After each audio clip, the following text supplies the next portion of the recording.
Hi, Abbott's Wood, looking at Solipsism, belief systems, part 2. So Jo is a woman I've known for 15 years. We've never really spoken much about beliefs or the things that motivate at a sort of higher level of, if you like, kind of like existential existence, awareness of self in the world, that kind of stuff. Most of our conversations have been, as it were, in passing. Anyway, she kind of like came out to me the other day as being a believer in all the things, all the kind of conspiracy things, but also in ETs, extraterrestrials, the Loch Ness Monster, the possibility of the flat Earth, anti-vax, COVID-19, JFK conspiracy, climate change is a scam, and that there is, in her view, a probability that everything is controlled by a small clique of blokes operating out of some secret society, controlling the economy and the policy agendas of all governments.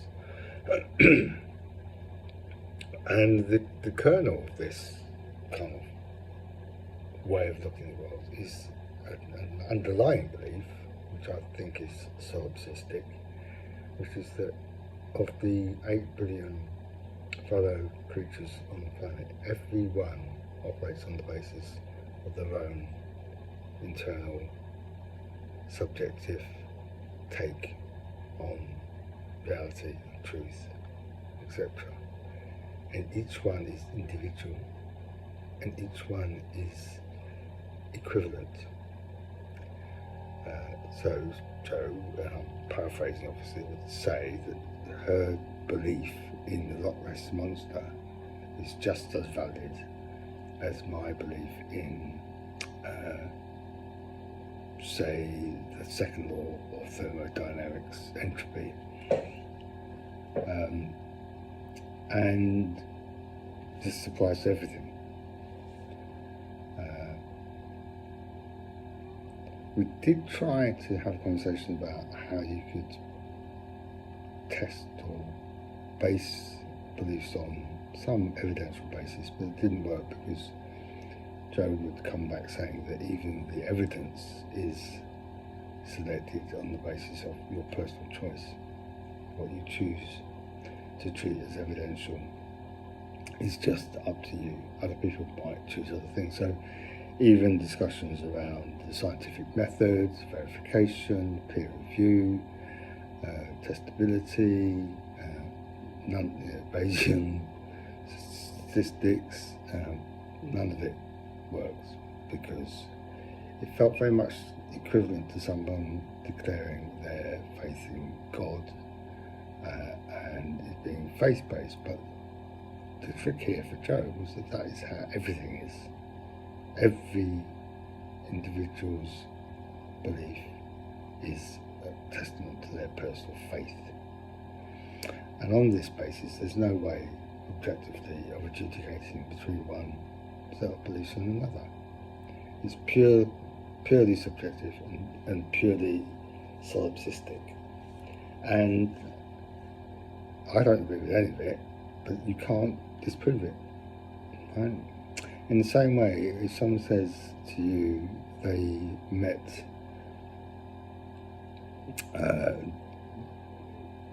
the Archangel Gabriel on a mountaintop in Derbyshire and had a conversation with him, you can't disprove that. That's what they're saying, that's their belief. Even if it was, you could argue on the basis of evidence that this must have been an hallucination or induced by some kind of hormonal balance, or were they on the weed, or had they taken some pills, whatever, it doesn't matter. they all amount to the same thing. The individual assertion of their take on reality is just as valid to them as your claim that the earth is round, not flat. So what do you do? How do you navigate this? To a certain extent you can't. It is like talking across different paradigms where you can't even agree on the basic terms about what things mean, and you're at a loss. But I have to try.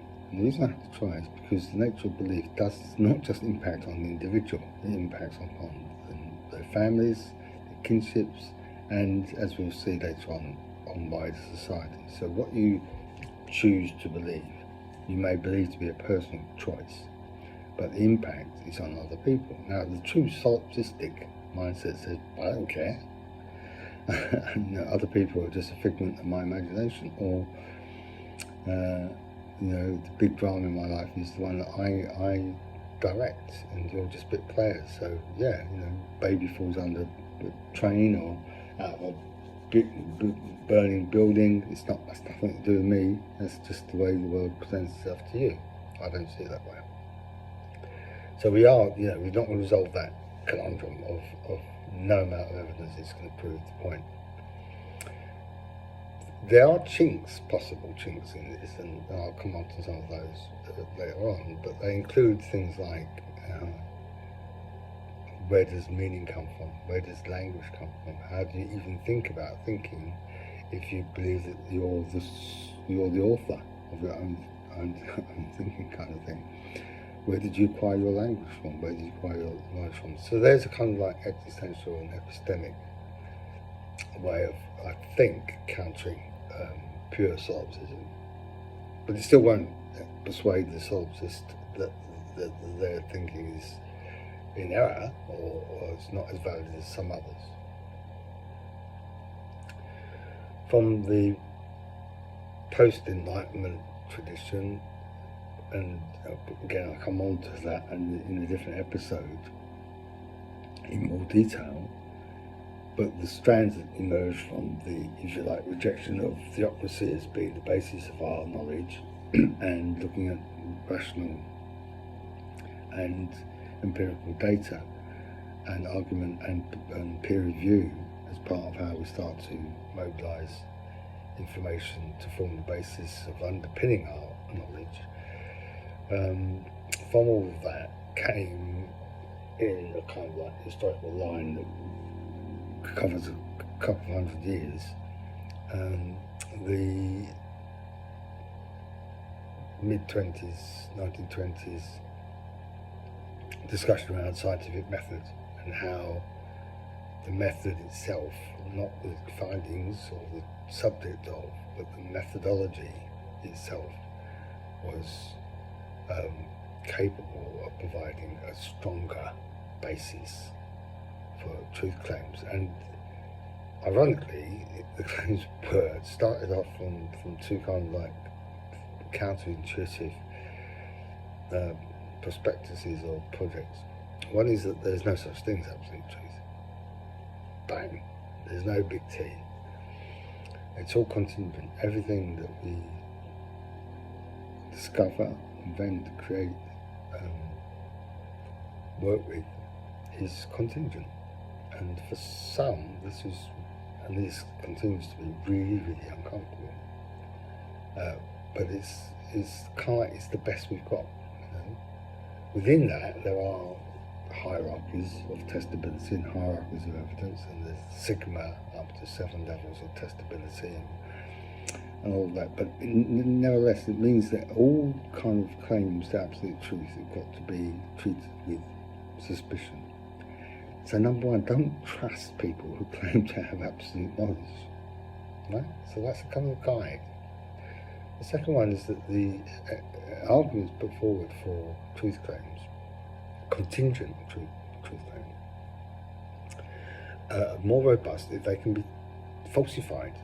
That is, if someone makes a claim about I see pink fairies at the bottom garden every Tuesday night, you could turn out with a camera on a Tuesday night and see if there are any pink fairies at the bottom of their garden.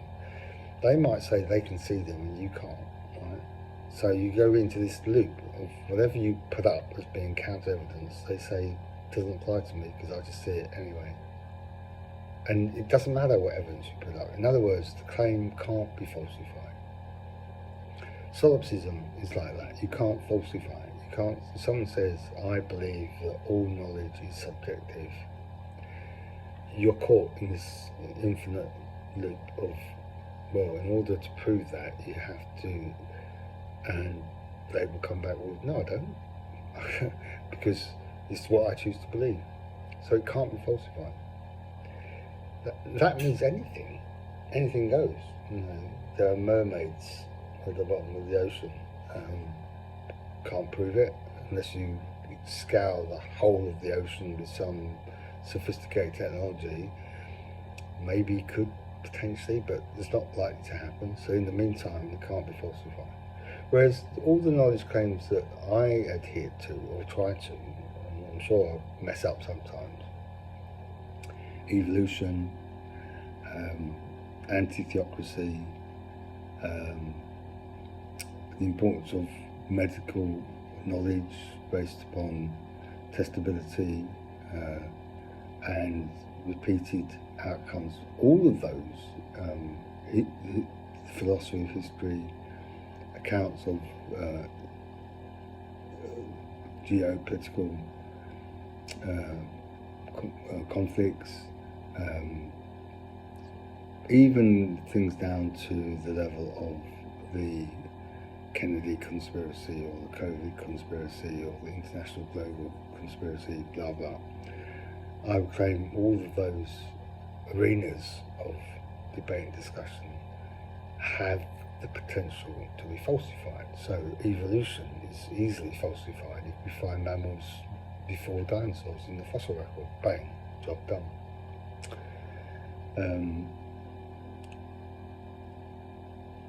Quantum mechanics can be falsified through repeated experimentation. If you don't get, things like does smoking cause cancer? Well, yeah, you can test it. You know, if you test 1,000 people who's been smoking over 20 years and none of them have caught cancer, the argument starts to look a bit weak. So you've got a way of testing your assertions.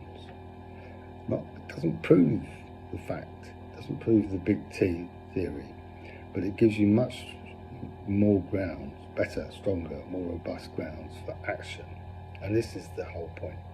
This is about beliefs that lead to actions. Now, if someone's sitting in their living room or bedroom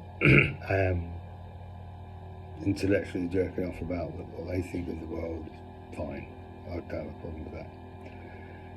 You knock yourself out. But as soon as you get off of your sofa and go out into the world, you start to have an impact on people and what you believe and the basis on which you believe them starts to shape and govern the way you treat other people. And the classic of that is COVID, right? So COVID deniers. I don't think, there is such thing as COVID-19. It's all put up by Bill Gates or